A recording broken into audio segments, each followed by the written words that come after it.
Hello street carters, hope you're well. Wait a minute. Storm. Hello Storm. Sit. Okay, right. Round 4 of the Winter Cup, it's Wackersdorf.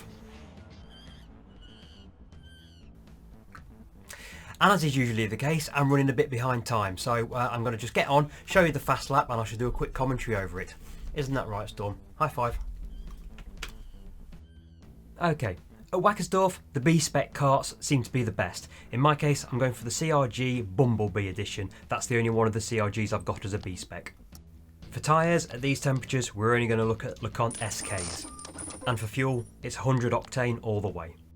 And for the setup, I'm using 10.8 for the front, 10.75 for the rears. It's very slippy out there because it's so cold. For the seat, my usual setups, and the radiator is an SK fully closed.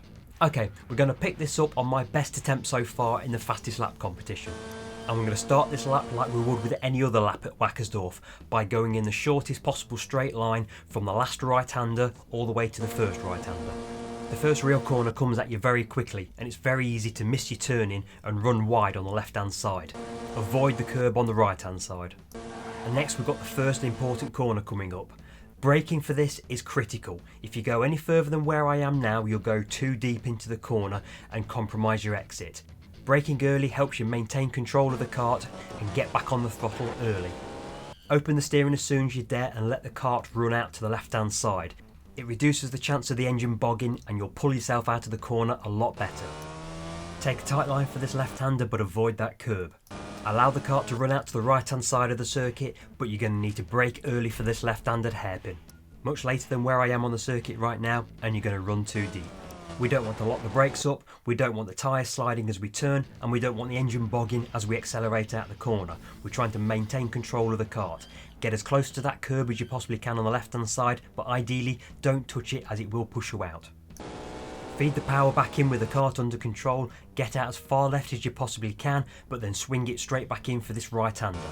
This is basically a double apex right-hander. I avoid the curb on the right-hand side as we enter it, I move out to the left-hand side, get the left-hand wheels over the curb on the left, and being very careful not to run too wide on the left here, and then I take a beat and then turn in for the right-hander. The temptation here is to cut this right-hander across the grass because it will give you a better line, but I try to avoid doing that. Let the kart run all the way to the left here, much further than this, and you run the risk of the kart sliding and slowing down.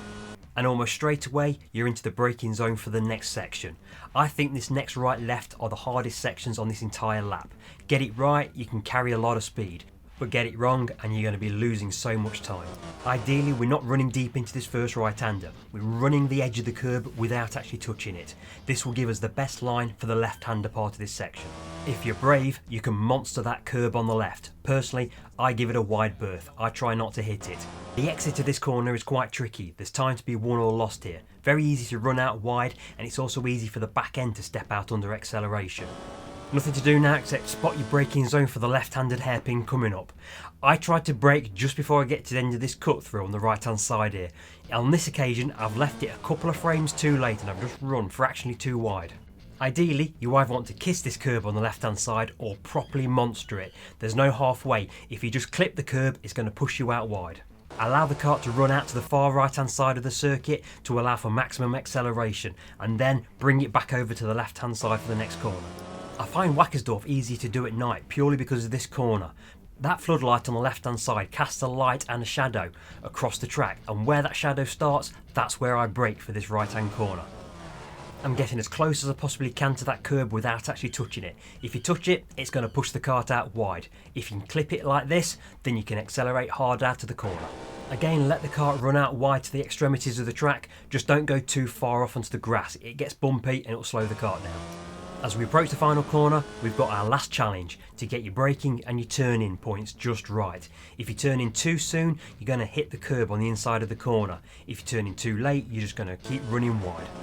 We're just trying to maintain control of the kart, stop the wheels from sliding, get the power down, and then straight line it to the finish line. So that's a quick lap of Wackersdorf. Let's watch that again without me talking over it.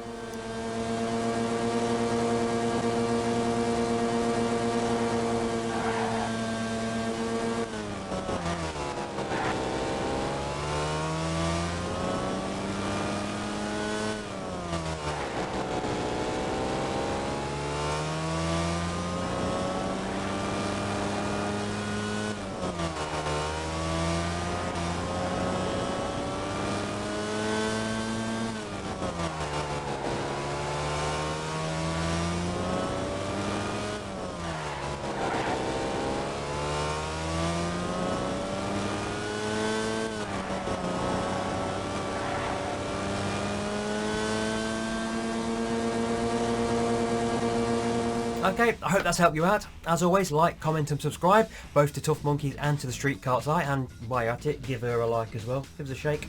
Yeah, good girl. And I'll see you next time. Take it easy.